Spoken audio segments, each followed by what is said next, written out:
Thank you everyone so much for joining us here today for this very timely topic on federal contractor vaccine mandate and the new executive order, the new guidance and the new contract clause that we're all working through together. I think we have some great content here for you today and a great group of lawyers here, both government contract lawyers and our labor lawyers, to really walk you through the basics.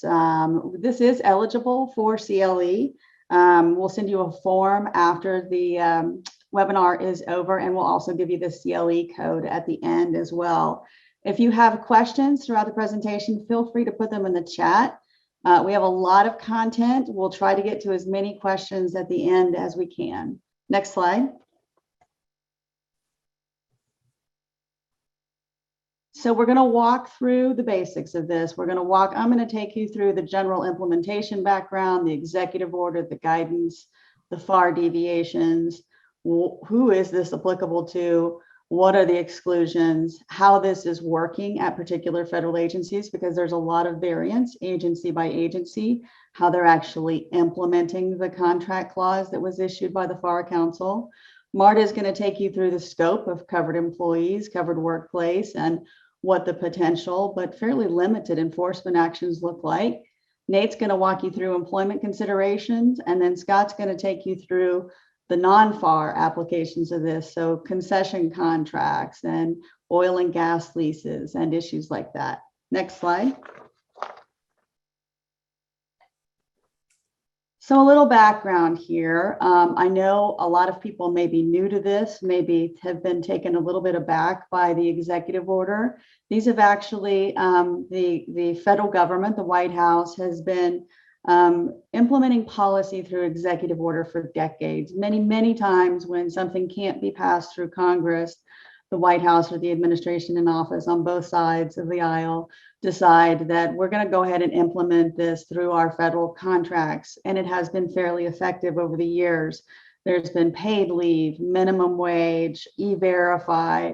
An unsuccessful one was a strike dealing with air traffic controllers, as I recall. And so this has been litigated fairly extensively, as long as the executive order under the Federal Property and Administrative Services Act relates to promoting the economy and efficiency in federal contracting, then generally the courts have upheld these executive orders.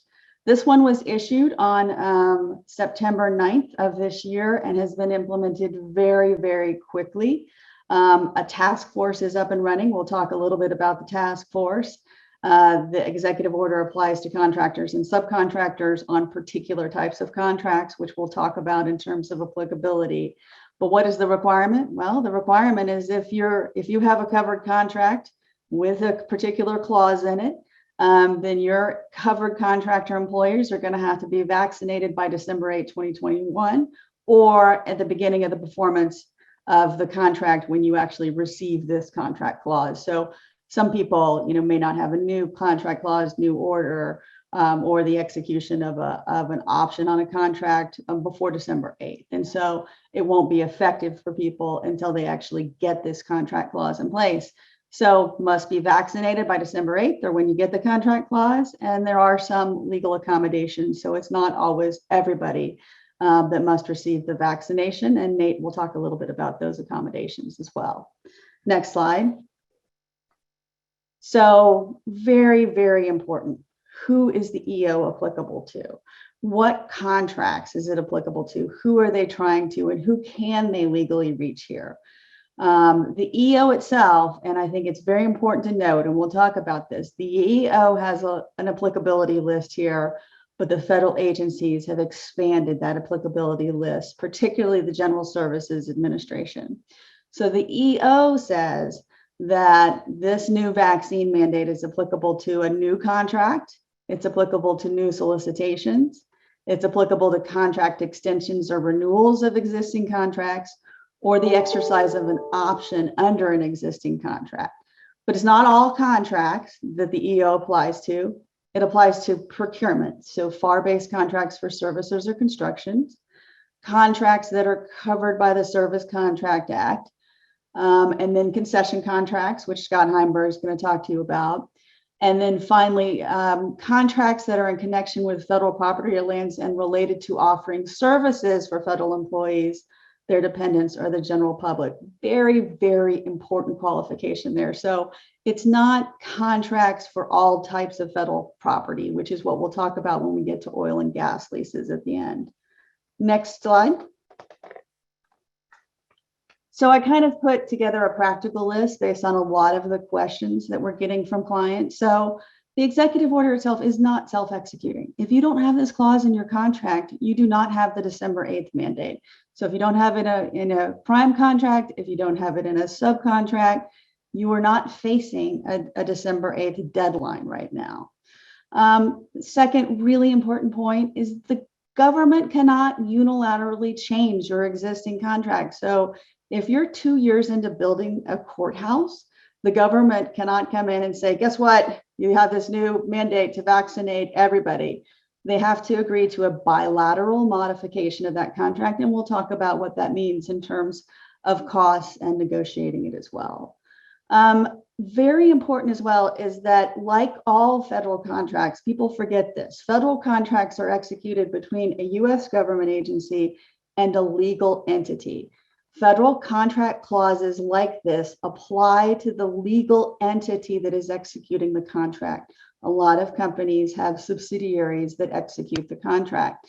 In that case, you may have a more limited application of the vaccination mandate because you have agreed to a contract clause for that particular subsidiary.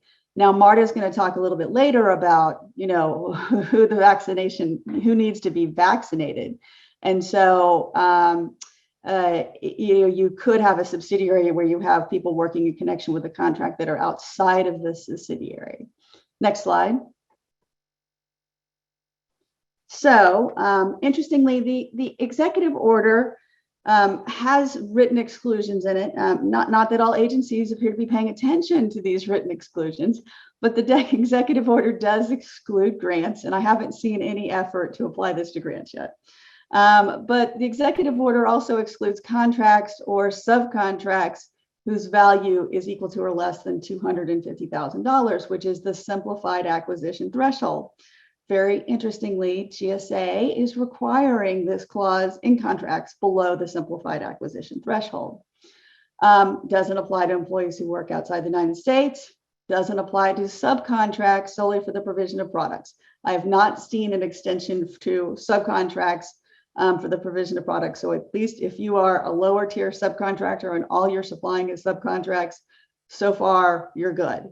And then there's some instruments with the Indian tribes as well. So there's a little bit of what I'll call also exclusion by omission. The executive order, although it doesn't say it, excludes prime contracts for products. It also excludes micro purchases. But again, I will say that GSA has made a determination in the deviation that they issued that they just can't tell the difference between products and services. And so they're going to apply this contract clause and apply the mandate to contracts for products and services generally without differentiating between them. So again, got the executive order, but then you have a little bit different implementation at various agencies. Next slide. Just so you have some background on how the implementation process went, because obviously it went very quickly over the course of a month. So implementation process, you had the executive order. It required the Safer Federal Workforce Task Force, it's a lot of words, to actually provide definitions and guidance, which they have done. And we'll talk about the task force and the guidances they provided, although Marta is really going to get into some of the details of that. Second, the Federal Acquisition Regulatory Council, or the FAR Council, was required to develop a standard contract clause, which they did, which we will talk about. They also have to do a full FAR rulemaking that will include notice and content, because the current contract clause just says, follow the guidance of the Safer Federal Workforce Task Force. Next slide. And then finally, where it gets a little more difficult is the federal agency implementation of this. And so you have the executive order, you have the task force guidance, you have the FAR Council guidance, and then you have actual federal agencies that are implementing this contract clause. And it's not the clause itself that's differing, it's actually what contracts that they're applying it to that is differing. Those are the various applications that you're going to have to watch out for. They certainly have flexibility to negotiate bilateral modifications. As I said, if it's a FAR contract under the FAR, this does not fit in a category that the government can make a unilateral modification to a contract.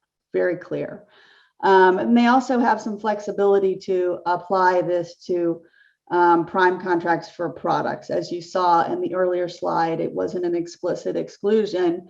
I put a question mark because it seems, it seems really a broad stretch for the General Services Administration to apply this to prime contracts for products in this particular instance. There are also some differences, for example, on task orders, which we'll talk about. So even though the executive order doesn't talk about new task orders on an existing contract, the FAR Council applied this to new task orders.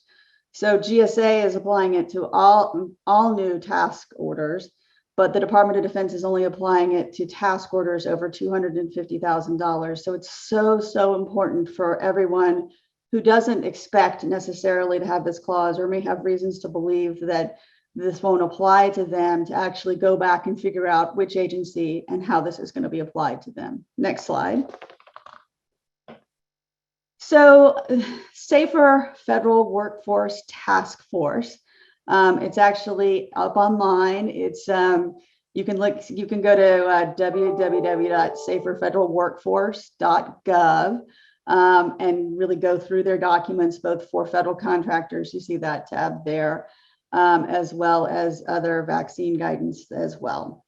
It's a task force that was put together by the White House. It's got GSA, it's got OPM, it's got the VA, CDC, FEMA, Federal Protective Service, OMB, and the Secret Service all participating in the task force. Next slide. So you have the task force guidance, which was actually issued on September 24th on time. The guidance actually says covered contractor employees must be vaccinated by December 8th. Again, if you have the contract, if you have the clause in your prime contract or your subcontract, you must comply by December 8th, recognizing that there are some legal accommodations. Next slide. This is the actual text of the contract clause, which essentially says comply with the guidance from the task force and flow this down to subcontracts greater than $250,000 that aren't for products. So far, it has been a consistent contract clause that all of the agencies using. It's really a matter of what contracts they're applying it to. So the FAR Council went farther than the executive order, as I mentioned a little while ago. And they said this clause must be included in new orders that are exercised under existing contracts after October 15th, 2021. So no one should be surprised when the contracting officer comes to them with a new order with this contracting clause. DoD has said it will only be for orders above $250,000. Next slide. So just kind of an easier way to look at what does the contract clause say? You have to follow the guidance. You prime contractor, have to flow this clause down to subcontracts for greater than $250,000 for services. You don't have to flow it down to products. Very, very important. And Marta's going to talk about this. There is no certification or representation of compliance here. And there is also no actual collection of federal collection of information about your employees. So you'll be collecting information about their vaccinations, but the federal government, as a result of this clause, is not collecting information from you about your employees' vaccination status. Next slide. I just wanted to reiterate here, I'm sure there's many GSA scheduled contractors that are on the call. GSA is, fairly unique out here. They've said they're going to apply this to all scheduled contracts in the next bilateral mass modification. They're going to put this clause in for both products and services. So they have said if you don't accept the bilateral modification, then they're going to take actions to not exactly say you don't get new orders, but hide the ability for you to take new orders. I haven't quite figured out how they're going to do that. It's fairly interesting language in their deviation without saying, this is a unilateral modification. It is certainly acting as though it's a unilateral modification if they're really going to work that hard to make sure you can't have a new order if you don't have the new clause in the new order. Next slide. Okay, a few very important subcontract reminders here. Subcontracts. Your contract with the next tier, your contract with a prime contractor is a commercial contract. It is governed by state law. The federal government cannot modify that contract that's already in place. And generally, the contract can't be unilaterally modified by either party.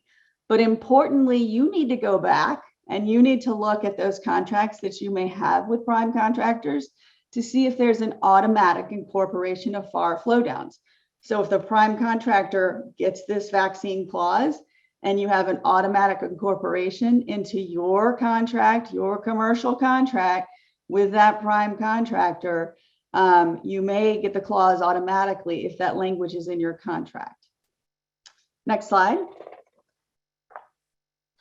And before I finish this up and pass it on to Marta, I really do want to emphasize that this varies a great deal agency by agency. There'll be plenty of companies that are on this call that know that they have to comply and that they have to comply by December 8th.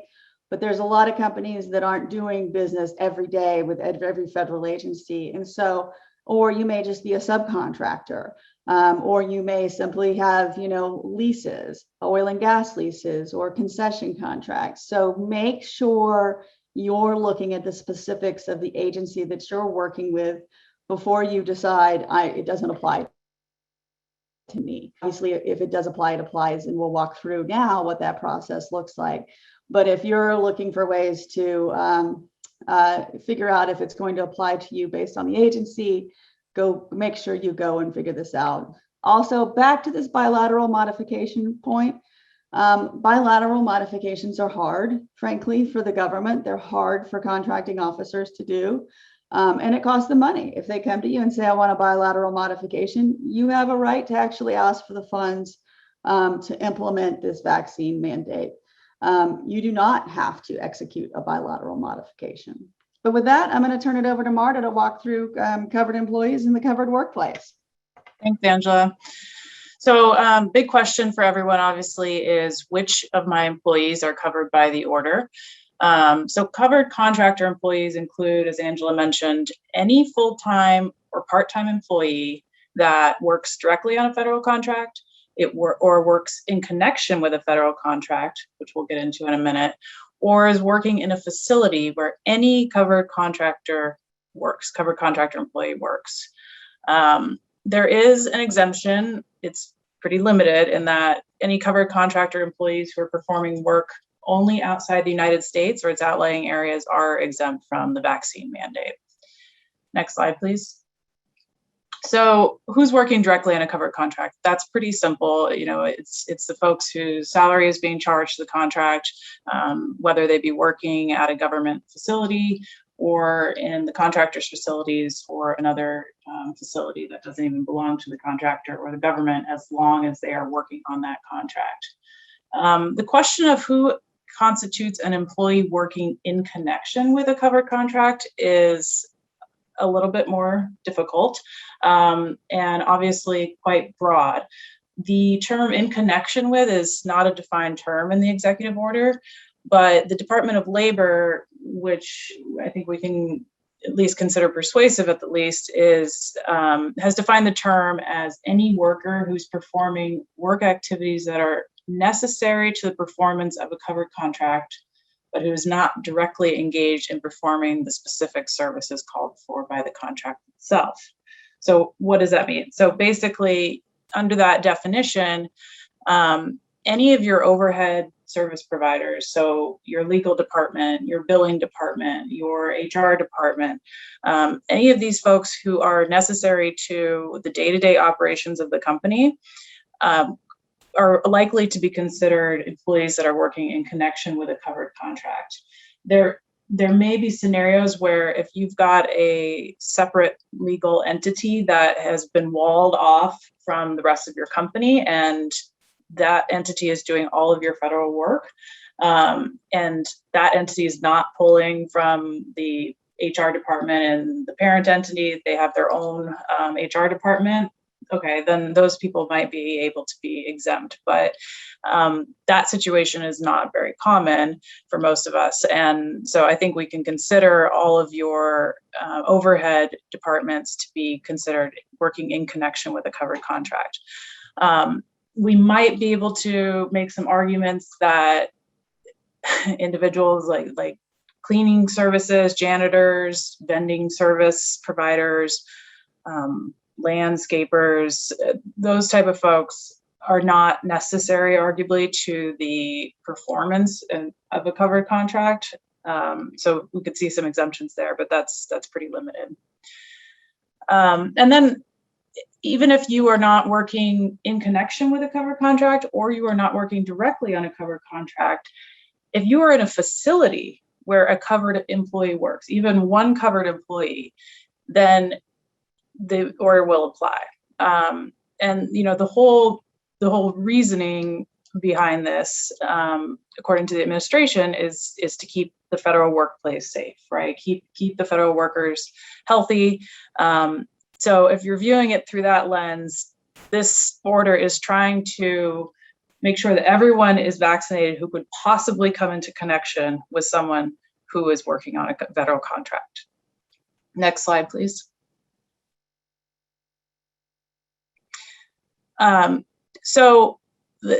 You also would want to know whether your workplace is covered, whether it's considered a covered contractor workplace, because in addition to the vaccine mandates, which apply on the basis of being a covered employee, covered contractor workplaces also have to have in place certain requirements or protocols instituted around social distancing, masking, etc.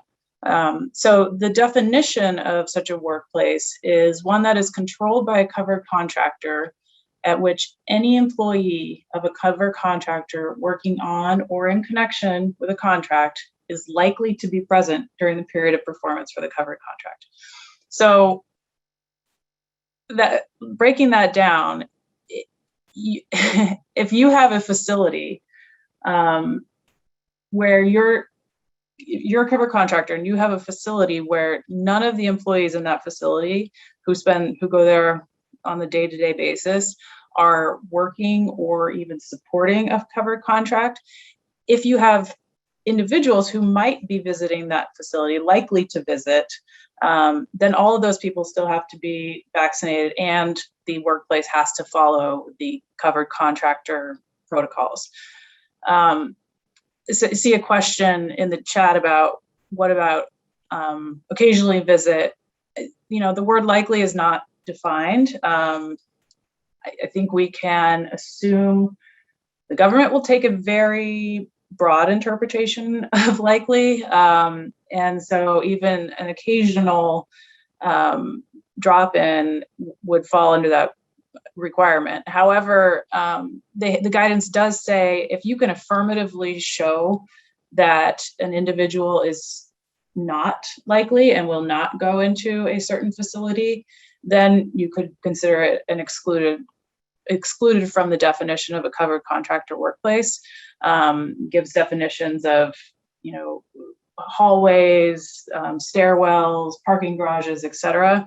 But in terms of facilities where people are regularly working at their desks, that's a little bit harder to show. You really have to show that these folks they don't have access or they have no reason.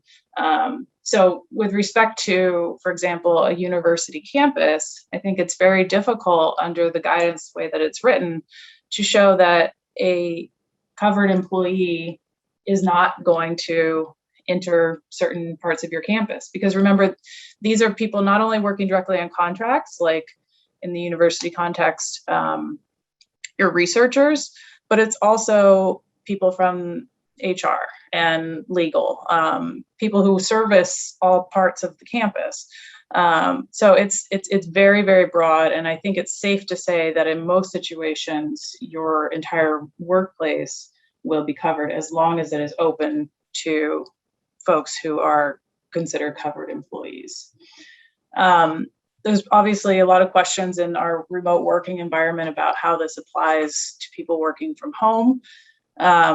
It does not, a covered contractor workplace is not a person's personal residence, but because that person is a covered employee, if they're working on a contract, then they still have to comply with the vaccine mandate, even if they don't leave their house.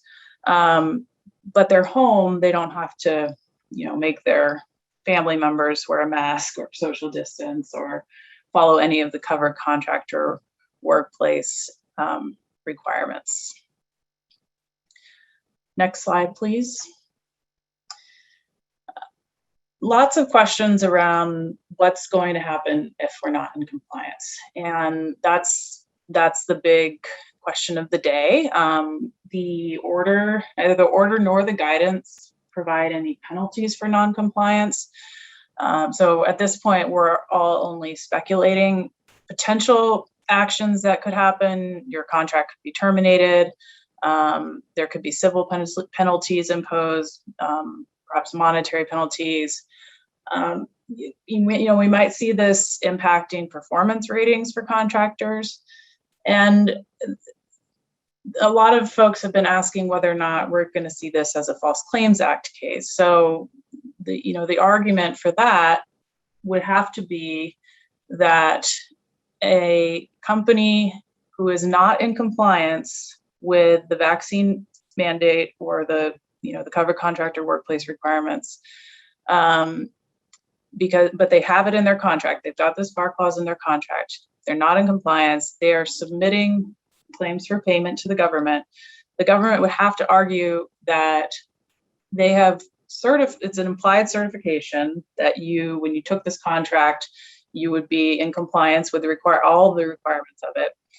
And you would have to show that compliance with the vaccine or the order and the guidance was a material element to the government, meaning that the government, had they known you weren't in compliance with the vaccine mandate, would not have given you the contract.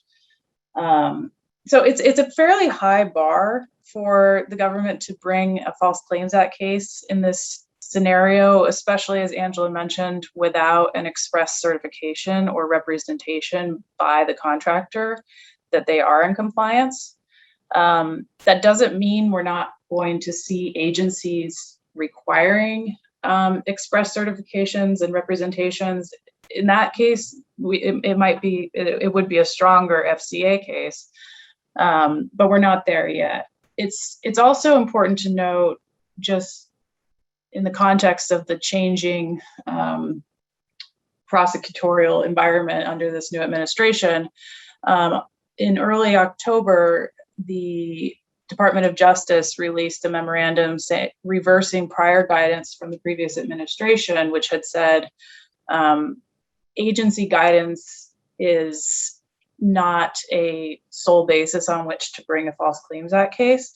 Now this department has said, yes, agency guidance technically isn't law, but we consider it very persuasive, and we want our prosecutors to rely on it heavily in litigation, cite to it often, consider it, a strong ground on which a claim could be based. So that means that at a very high level, that this administration is going to place a lot more weight on agency guidance than the previous one did, which is what they would have to rely upon to bring a False Claims Act case against a contractor who's not in full compliance with this vaccine mandate. All right, now I'm going to turn it over to Nate, and he will talk about some of the more employment and labor-based aspects of this rule. Thanks, Marta. And I know some of you probably joined this webinar to hear from Angela about whether this EO even applies to me. Some of you probably joined to hear from Marta about if it does apply to me, what groups of my workforce are going to be subject to the mandate.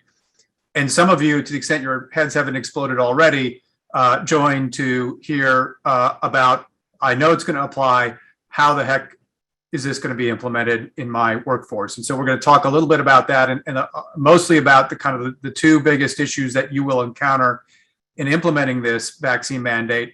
And that is addressing requests for accommodation under either the Americans with Disabilities Act or Title VII with respect to a religious objection. So first things first, the executive order does recognize and does provide that covered contractor employees, so all the people that Marta just talked about, they're in the group, they're subject to the vaccine mandate, but the executive order and the guidance understands or recognizes that some of those folks won't have to get the vaccine because they're entitled to a accommodation. And those accommodations, as I just mentioned, generally would come under the Americans with Disabilities Act or Title VII of the Civil Rights Act with respect to religious observances. So we can move to the next slide and talk first about disability accommodations.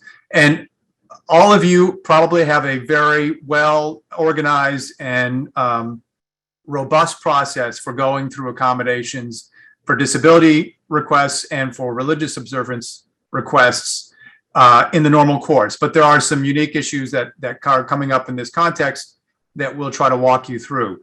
So first, for those who are new to the area, what is a disability under federal law? It's a physical or mental impairment that substantially limits a major life activity. So it's not a garden variety allergy that makes you get the sniffles every couple days. It's something that substantially inhibits your ability to do something that everybody else in the general population can do: walking, seeing, hearing, communicating, thinking, lifting, working, what have you.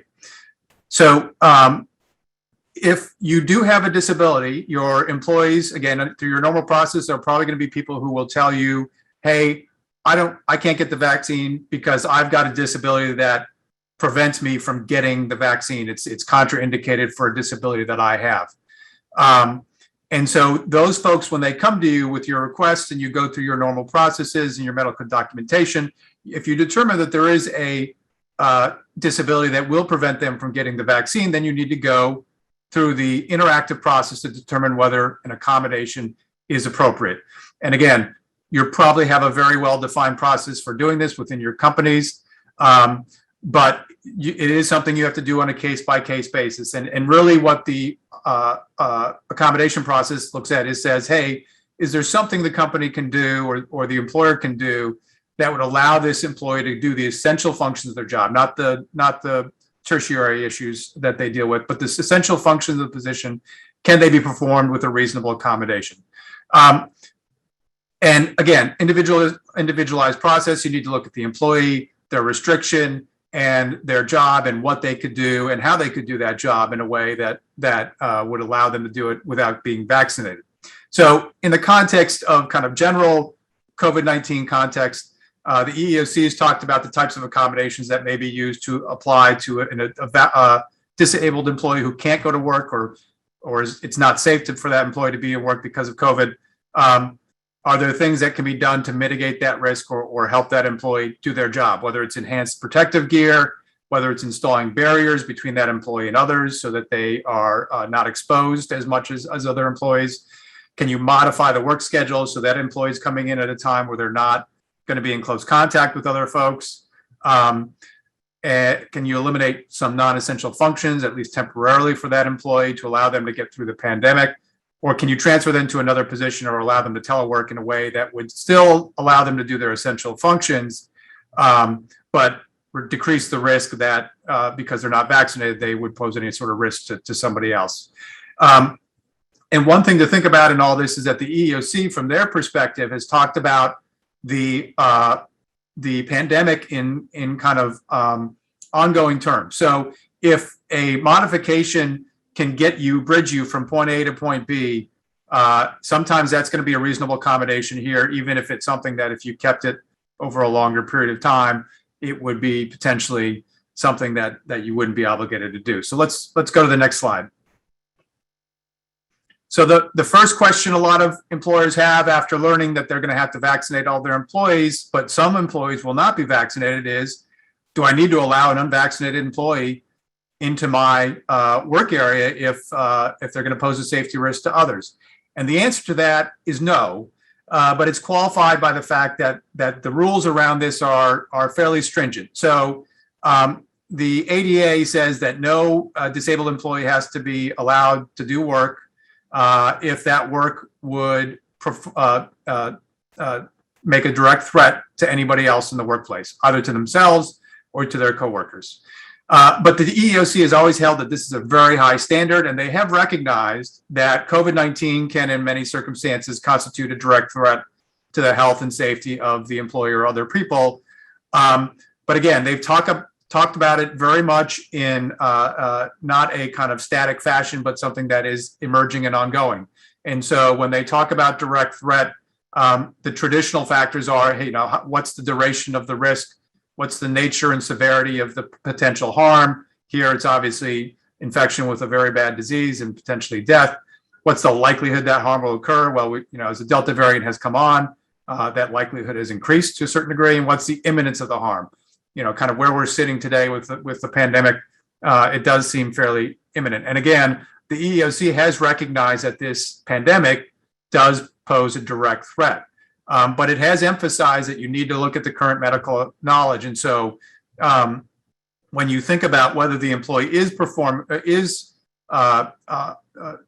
providing a direct threat to other employees, you need to consider what their workplace is like, how they're working, those sorts of things, because an employee that's working outdoors by themselves, away from the rest of the workforce, they're not posing a direct threat by continuing to work without a vaccine or continuing to work during a pandemic in the same way that somebody who works in close contact on a manufacturing line 2 feet from people on either side may pose to their coworkers if they're unvaccinated and entitled to an accommodation. So this direct threat analysis is part of the process. It's not really an exception from the accommodation requirement so much as kind of a general or overall essential function in any job. Any job has this kind of direct threat element to it, this health and safety element to it.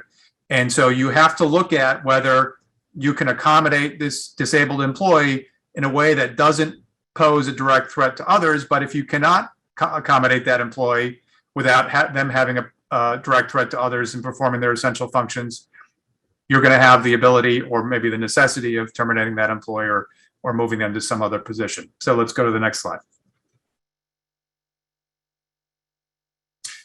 And again, as we talk about accommodations and we talk about the fact that a disabled employee comes to you, says, hey, I can't get this vaccine because I have severe reaction to the ingredients. I have a condition that doesn't allow me to get it.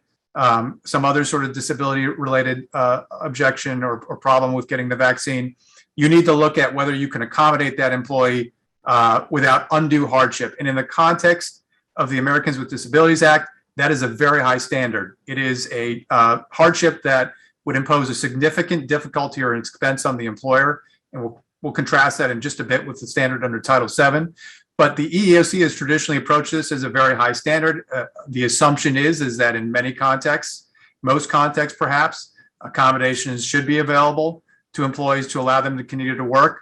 But when you're looking at what an undue hardship is, it's looking at the nature and the cost of the accommodation, the overall financial resources of both the facility where the employee works, but also the financial resources of the employer. So if you are a large corporation with significant revenue and significant profits, you're going to have a hard time convincing the EEOC or others who may be just reviewing your claim that you can't make accommodations that may cost a few $100s. So your size and your scope of your employer will have an impact on whether or not an undue hardship exists.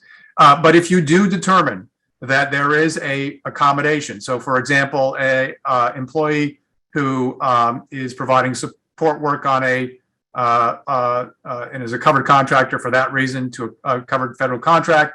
If that employee can't get the vaccine based on an actual disability, but they are able to continue to do their essential functions from home and telework, that's probably going to be an accommodation you're going to have to offer to them for purposes of accommodating that disability. So let's go on to Title VII accommodations on the next slide.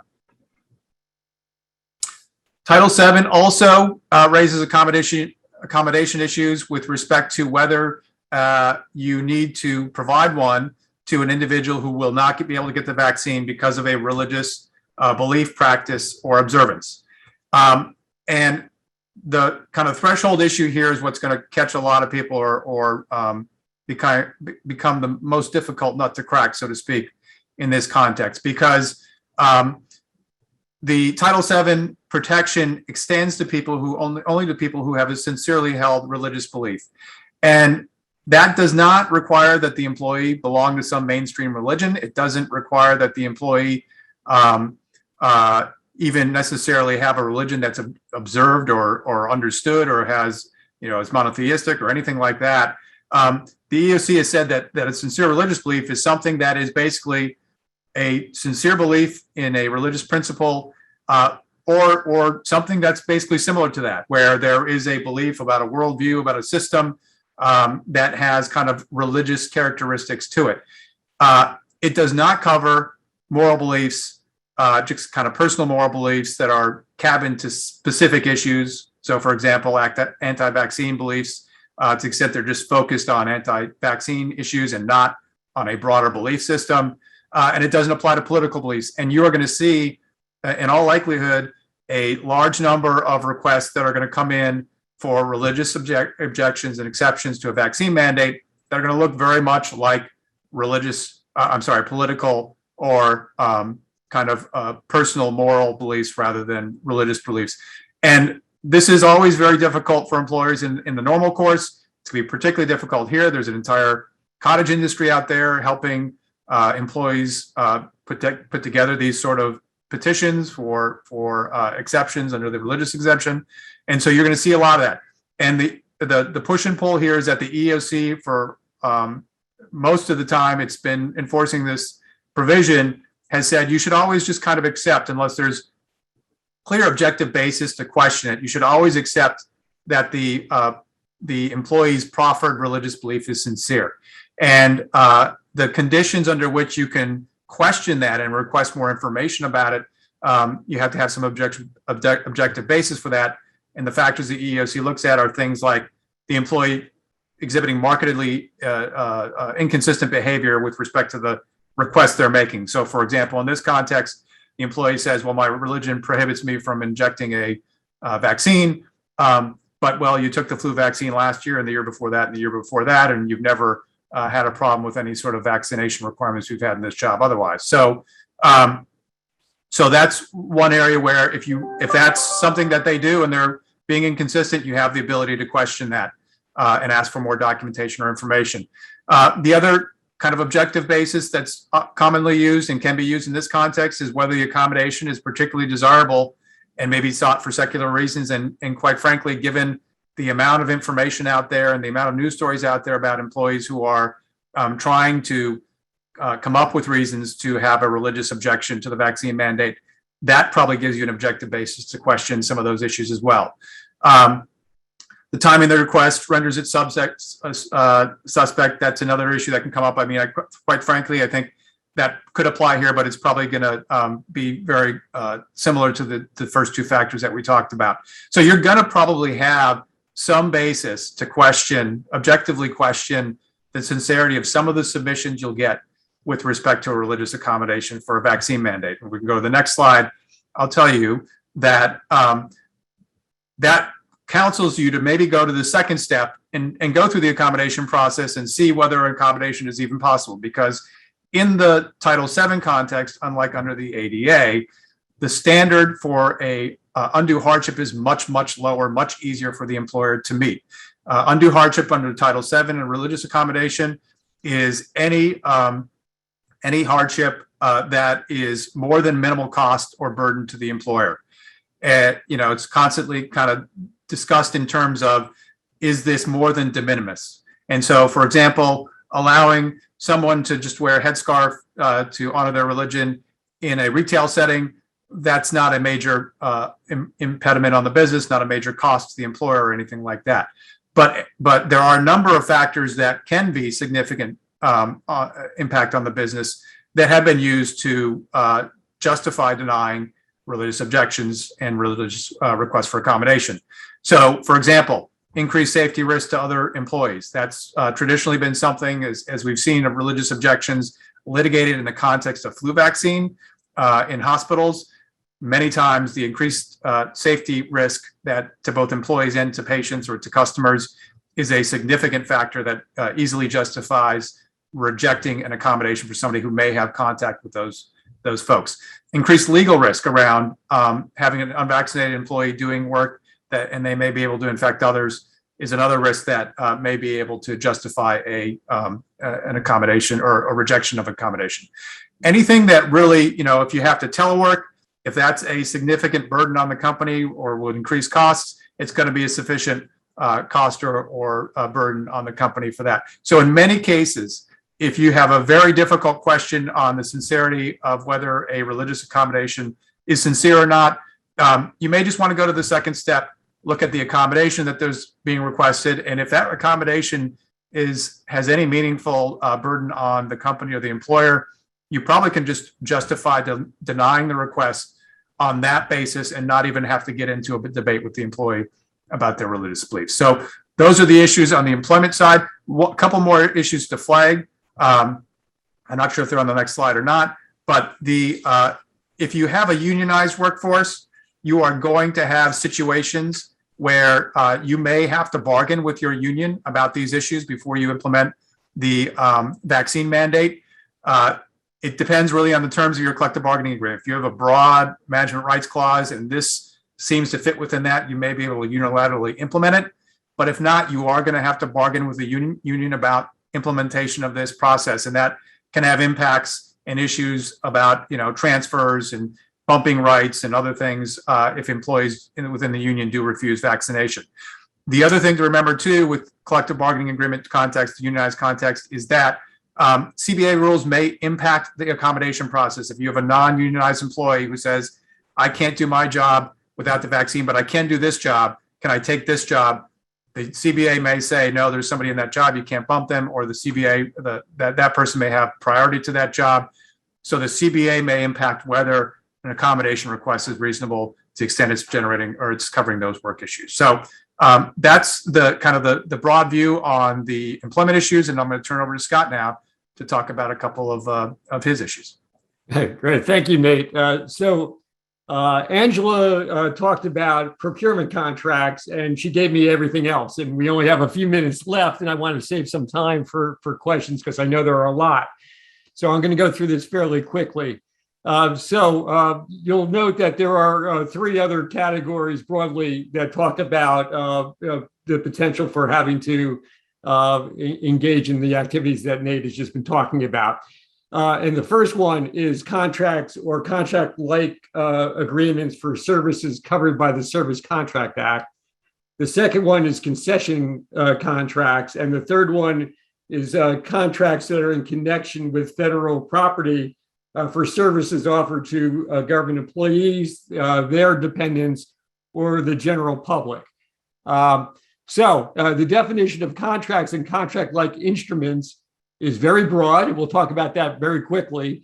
And it sounds like it could cover virtually anything that you engage in with the federal government as the counterparty, but it's a little narrower than that, at least according to the executive order, because it has to fall into those other categories. So the kinds of things that do fall into those categories is contracts with NAFIs, non-appropriated fund entities, like the Army and Air Force Exchange Service, concession contracts, like you'll have with the National Park Service for lodging and food and souvenirs and other things like that. Things that potentially could be covered are cooperative agreements, provider agreements, and then again, as I was talking about in connection with federal property or lands, things that like banks and stores that are located on federal property that service the employees who are working on that federal property, and also could be servicing the general public. Importantly, as Angela said, and we've gotten a lot of questions about this, it's not applicable to oil and gas leases, and we'll talk a little bit about that at the end of this conversation. Next slide. So the definition of contract and contract-like instrument is borrowed from the minimum wage rules that came out in July of 2021. And the Department of Labor set out in those rules how they define it, and the definition is in the next or at the bottom of this slide. And as you can see, it's very broad. Any procurement action, lease agreements, cooperative agreements, provider agreements, even agreements between the federal government and other agencies, including state and local governments, service agreements, licenses, permits, et cetera, et cetera. So the language, as I said, is very broad. Next slide. So as I said, the things that are fairly clear cut based on the executive order are concession contracts that the National Park Service issues, and it's not just the National Park Service, but there are other agencies that issue concession contracts as well. But for the Park Service, as we all know, when we visited national parks, there's concessions that you see for food and sometimes hotel accommodations, camping areas, fuel, and things like that. Those are I think very clearly covered by the executive order. The Army Exchange Service and NEXCOM for the Navy and other exchange services often engage in concession contracts, again, to run restaurants and other things like coffee shops and things like that on military bases. And so those things I think are also covered. Again, the rule about the NAFIs, the non-appropriated fund instrumentalities, is that they are covered by the Service Contract Act. Department of Labor has taken to that rule, and the executive order, I think clearly covers those non-appropriated fund instrumentalities. Next slide. So importantly, and a lot of people were concerned about this who have oil and gas leases. The executive order, although on its surface could appear to cover those leases, when you drill down, you look at the Federal Property Act, which is the basis for the executive order. It's clear that that's carved out from both the Federal Property Act and therefore from the executive order. Next slide. And here's the reason why. So minerals and land that are leased for extraction purposes are carved out, as you can see here, in the definition of property under the Federal Property Act. And then the typical lease for oil and gas for the extraction of those rights or those minerals talks about how the lease itself is covered under the Mineral Lands Leasing Act, and that is a specific carve out under the Federal Property Act. And before I go on to the next slide, I think somebody had asked about whether grants are covered. Well, they are specifically carved out of coverage from the executive order. As we saw, the executive agencies are currently expanding that executive order, and it's yet to see, we don't know for sure whether there's going to be a further expansion into grants, but at least on the face of the executive order, grants for the time being are carved out. Next slide. So I think a lot of people have concerns about whether I could protest if this is imposed in a solicitation. Can I challenge the vagueness of the wording? And we think right now that a successful protest, at least at the GAO, is highly unlikely. One challenge would be that that the language is vague in the contract clause, as I said. But I think the response that we're likely to hear from both the agency and the GAO is, well, the contracting officer is required to include that clause in the solicitation and then in the contract, and by the executive order and later by rulemaking, and therefore the contracting officer doesn't have any discretion to not include it or to change that language. And also one other issue on challenging it through a bid protest is that it can be viewed as either a responsibility issue or a contract performance issue, both of which are generally carved out of the bid protest jurisdiction of the GAO, meaning that if you challenge one of your competitors and say, well, they have no intent to comply with this rule, or they haven't complied with other rules in the past that are similar to this, the GAO is not going to hear that challenge. And they're going to say, well, that's for the contracting officer to address later on under the contract. And if it turns out there's no compliance, well, the contract can be terminated for default or for convenience. But the GAO is not going to insert themselves into that controversy. So with that, we have only a minute or so to answer a number of questions, and I'll turn it back to Angela. Thanks, Scott. We have a lot of questions. We clearly should have made this 2 hours instead of 1. I can certainly stay for another 10 minutes or so. I'm not sure that all of our panelists are. So I'll stay for another 10 minutes and answer the questions that are kind of applicability questions, if you will. Hopefully Nate can also stay because there's an extraordinary number of kind of accommodation questions as well. But I think a place to kind of start off, because I saw a lot of colleges and universities that were registered, as well as some questions from people that are not typical contractors, so that are performing non-federal contracts where Davis-Bacon is applicable. So first and foremost, for the colleges, universities, it is not right now applicable to grants. So if you're only receiving grants, then this will not be applying to you, but be cautious because you need to go look on the federal database. So look at fpds.gov or look at usaspending.gov and see if you have current federal contracts. A lot of people don't realize that they have current federal contracts. So go back and take a look. On non-federal contracts executed by states. So if the state's receiving grant money from the federal government, at this point in time, they're not going to pass down this vaccine requirement to you, while there may be, some labor requirements and other grant requirements that come along with the money when they contract with you. It's not going to be this grant requirement at this point in time. Another excellent question came from David Berto on the difference between products and services. So just a couple of minutes, I didn't include it in the slides, but this question of, do I have a product contract or do I have a services contract, right? So the first place is to actually go look at the FAR and the definition of service contract. So at FAR 37101, service contract is defined as whose primary purpose is to perform an identifiable task rather than to furnish an end item of supply.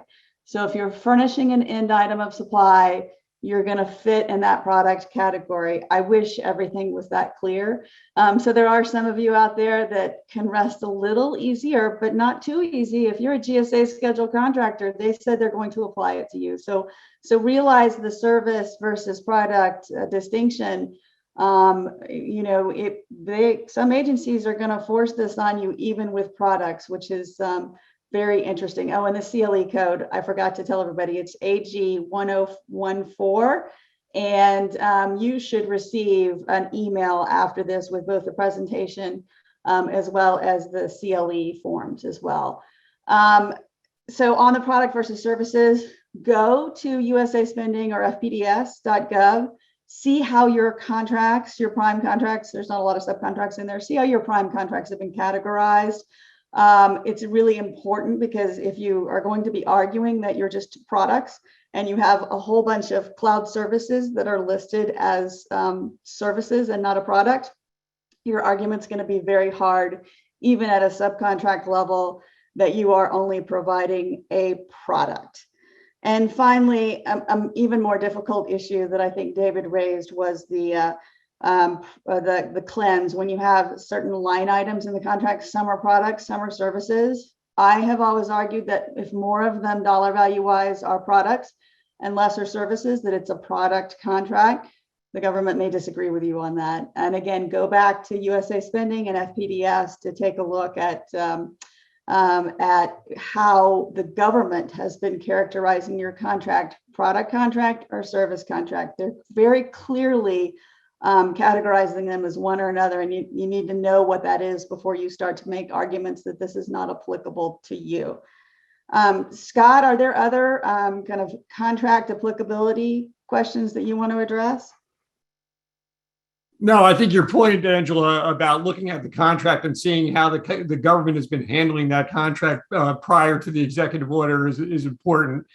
A services contract typically would be covered by the Service Contract Act. There has to be a Service Contract Act clause. There has to be wage determinations that are included in there. And if those are all missing from the agreement, it gives you at least an argument that this is not a contract for services, procurement contract for services, and that in fact it's for a product. It gets squishier as you get into software as a service and other things like that, where it's not always so clear about whether you're providing a product or a service. But yeah, at least in the first instance, there could be some pushback to the contracting officer, who's trying to impose this, where you think that it's not rightfully included in your contract. And Scott, do you have thoughts on the cooperative agreement issue? So the definition from the proposed minimum wage rule defines contract and contract-like instruments to include cooperative agreements. I've been struggling with that. Do you have thoughts on what that actually means to the application of this mandate? Well, as I said, I think we should try to push back where there's an assertion that cooperative agreements are covered by saying, unless it's a cooperative agreement for services covered under the Service Contract Act, it's not a procurement contract, it's not one of the concession contract, it's not a contract under one of the other categories, and try to push back and see how far you can get on that. And, there's a lot of questions about, well, my contract's, this or that, or it's below $250,000, but I've got this clause in the contract. Well, if you accept the contract with the clause, you have to comply.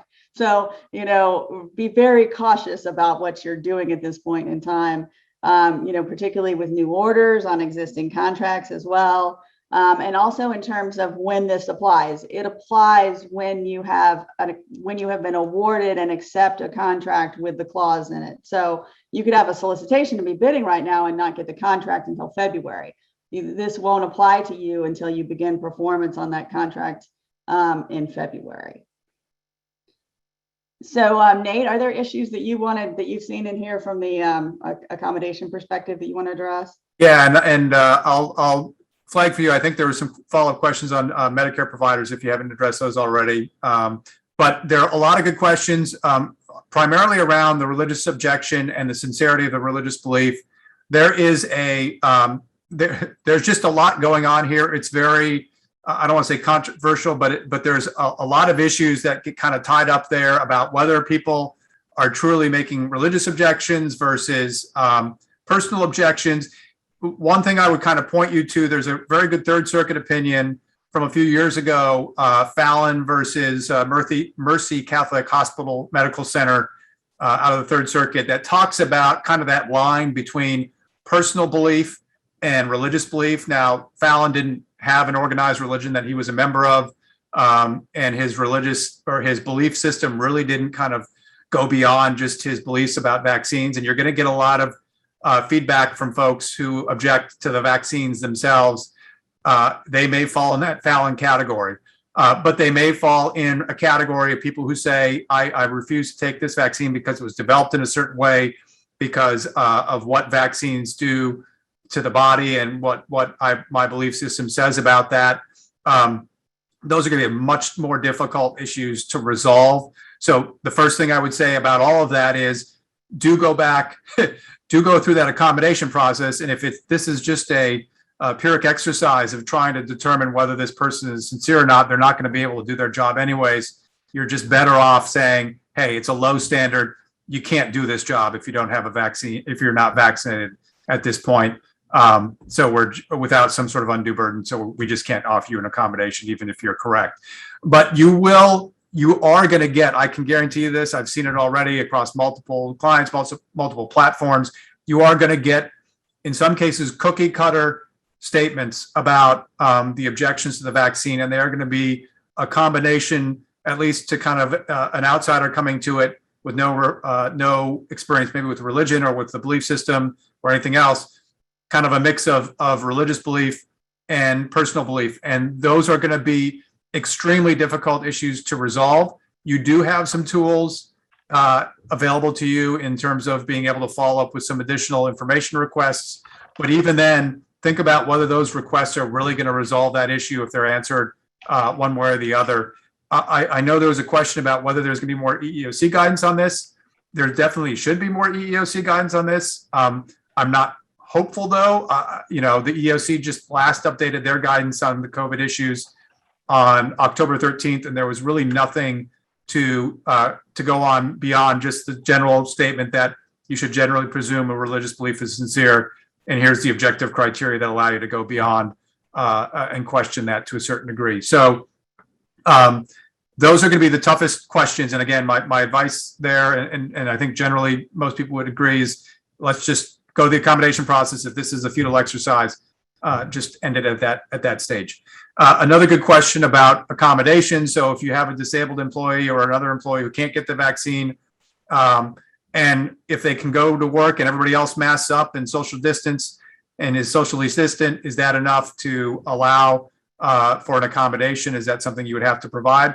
I'd say generally that's probably going to be the case. It will depend on the specific workforce and those particular dynamics, at least under the ADA. As long as that employee is not posing a direct threat to folks, and it's a small amount and everybody else is vaccinated, and the risks in that workplace from a direct threat perspective are very, very low.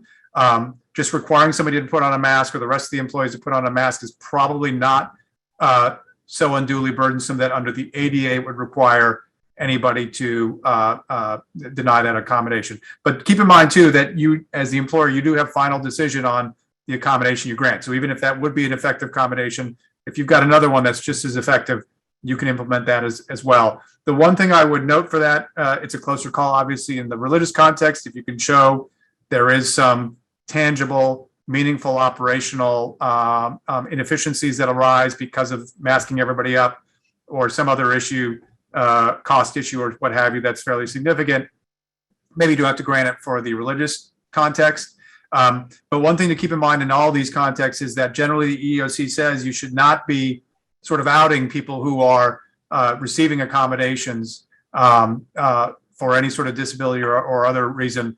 And so when you do something like that, your better approach is probably to make everybody do it. Don't have this person out there as the only person without a mask on. A, from a safety standpoint, it probably makes sense. But B, you don't want to get your workforce out and say, hey, well, we all have to wear masks because Jerry's got a disability accommodation. You can't get the vaccine. So that's something to just keep in mind. There are confidentiality requirements around these accommodation issues, and you're not going to want to just kind of put that out there as an issue and calling out certain employees.